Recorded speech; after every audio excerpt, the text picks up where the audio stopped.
At what point in your life did you know that you wanted to get into radio, and why was that?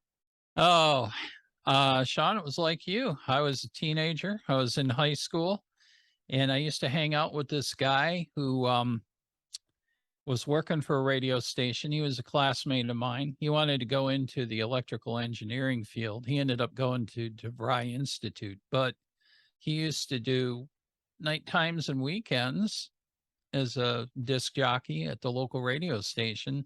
So I kind of got interested in that. And when I went to when I went to college, I took broadcasting as a major and journalism as a minor. So that's how I got interested in it. And it's ironic that a lot of the songs that he used to play back then, I'm playing them now. So some things never change. Where did you grow up, and where did you end up going to college? I lived in Manistee, Michigan, which is in the UP. It's about halfway across the southern shores, I guess you could say.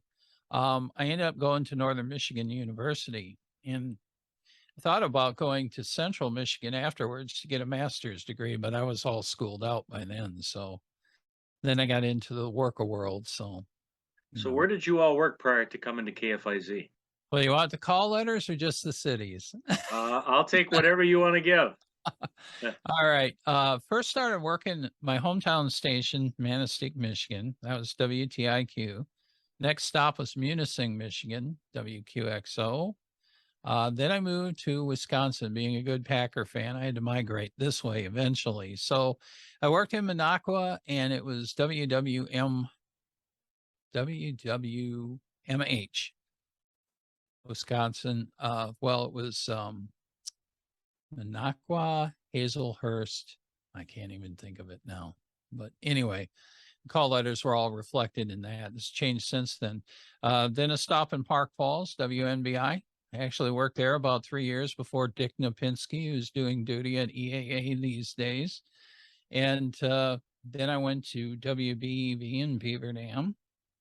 And from there, about 20 years ago last month, I sat in on a meeting with Mark Castine and Sean Kaiser, and they hired me to work at KFIZ. So What was it about the opportunity at KFIZ that made you want to apply and make the move from Beaver Dam to Fond du Lac? it's kind of funny because I I have to blame 9/11 for that. I got a little bit restless and I wanted a change in my life. And I heard about KFIZ and there was an opening and I applied for it. And it was kind of funny because I kept hearing about all this history associated with KFIZ. So the first time I actually went in to work there, it was like walking down the players ramp at Lambeau Field. There were so many different legends that you've heard about. So that's how I became part of KFIZ. I don't regret a minute of it. Any memorable stories that I mean, so how long, what was your total duration there at the station? Just shy of 16 years. There were a lot of memorable stories.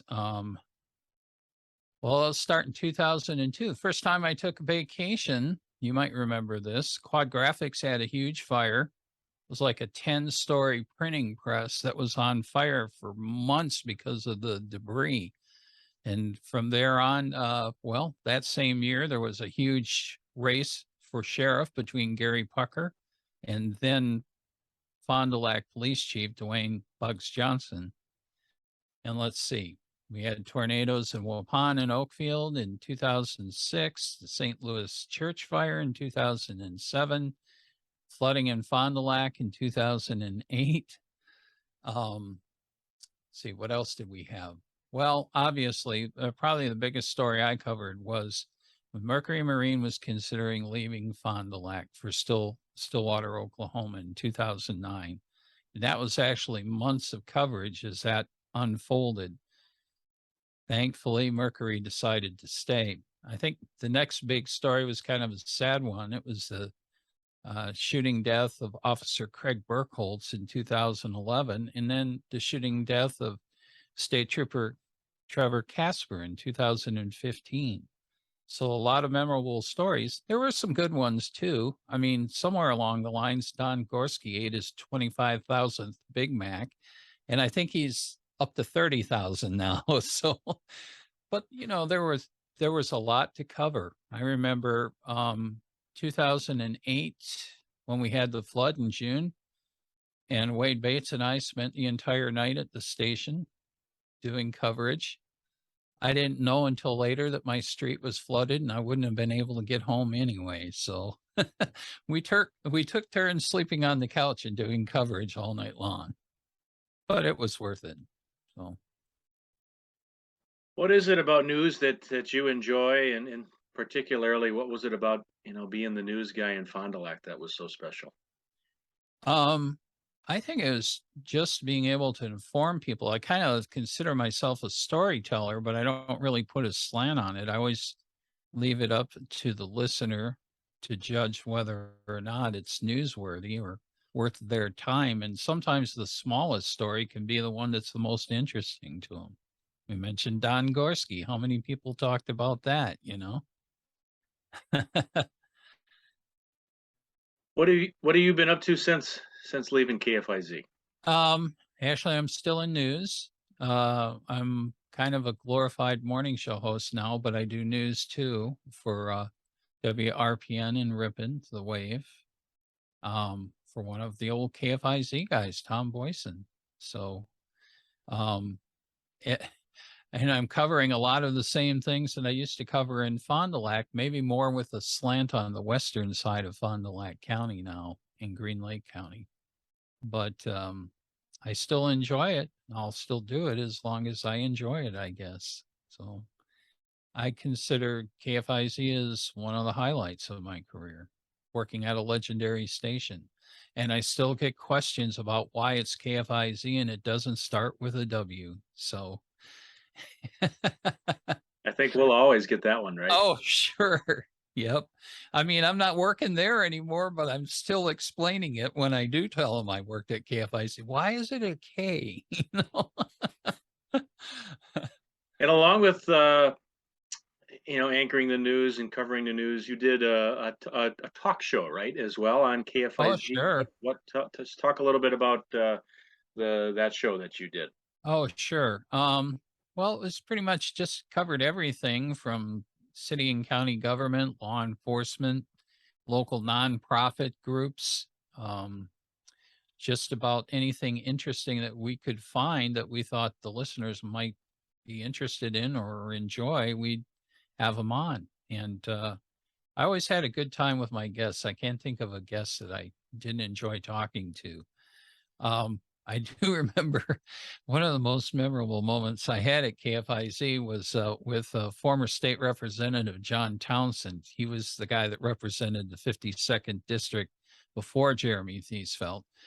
And I asked John a question one time, and to this day, I don't know what the question was because it took him 17 and a half minutes to answer it. And then when he got done, he says, "Does that answer your question?" And I said, "I can't remember what the question was."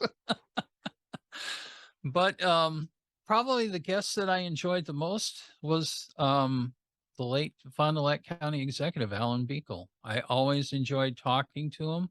It was like talking to a friend whenever he was in the studio.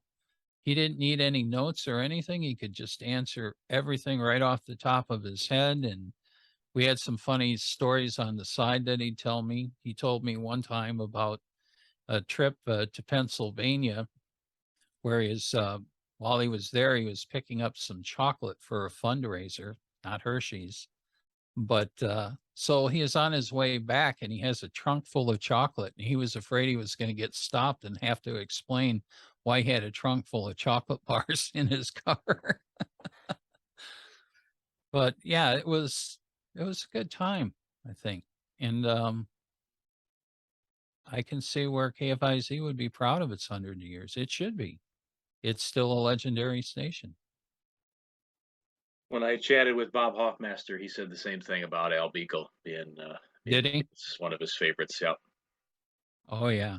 I enjoyed when I saw him. We covered. He was at a lot of things that I covered, but whenever I saw him, I'd go up and chit chat with him, and we just kind of shoot the breeze. He was an easy guy to talk to, very knowledgeable, and he was always doing things to represent the people of Fond du Lac County to the day he passed away.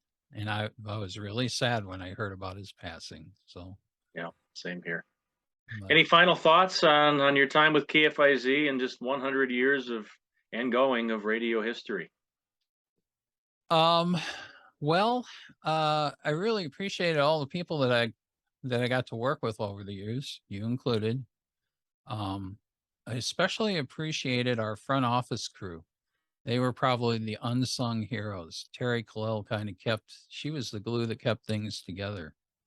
And I appreciated working with her. I think she was there probably longer than any of the rest of us were.